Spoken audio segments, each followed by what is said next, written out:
রাধে রাধে বন্ধুরা, আমি এখানে 300 গ্রামের মতন সুজি নিয়েছি, ময়দা নিয়েছি। সুজিগুলোকে 1 ঘন্টা আগে ভিজিয়ে রেখেছিলাম। আমি এগুলো পোয়া বানাবো। ময়দা নিয়েছি, চিনিও ঢেলে দিয়েছি এখানটায়, আর অল্প নুন নিব। এটা মেখে নিব দুধ দিয়ে। আমি বেটারটা এভাবে দুধ দিয়ে গুলায় নিব। এইগুলা পোয়া পিঠা বানাবো।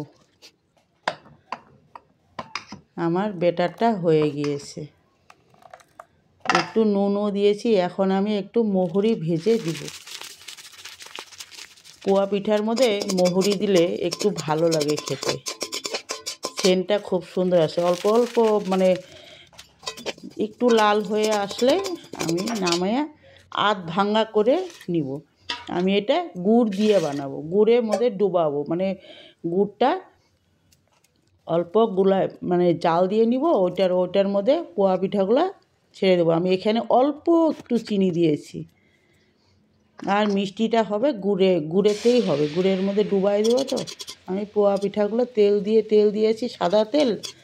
আমি এখন বসায় দিয়েছি, একটা ছেড়ে দিয়েছি, হচ্ছে। শীতকালের মধ্যে পোয়া পিঠা না খেলে ভালো লাগে? শীতকাল পড়ে গিয়েছে, সেই জন্য পোয়া পিঠা দিয়ে শুরু হলো আমাদের পিঠা খাওয়া। আমি এইভাবে একে একে পিঠাগুলো সবগুলোকে ভেজে নিয়ে গুড়ের মধ্যে ছেড়ে দিব, কিছুক্ষণ রেখে দিব, তারপর উঠায় নিব।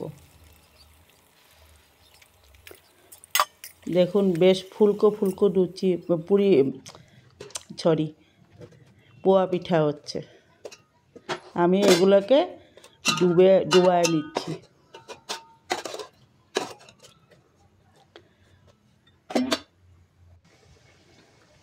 এগুলো কিছুক্ষণ বাদে বাস উঠায় নিয়েছি। আমি এইভাবে উঠায় নিয়েছি পিঠাগুলো। দেখুন রসে ভরেও গেছে, এখন গুড়ের রসে ভরে গেছে।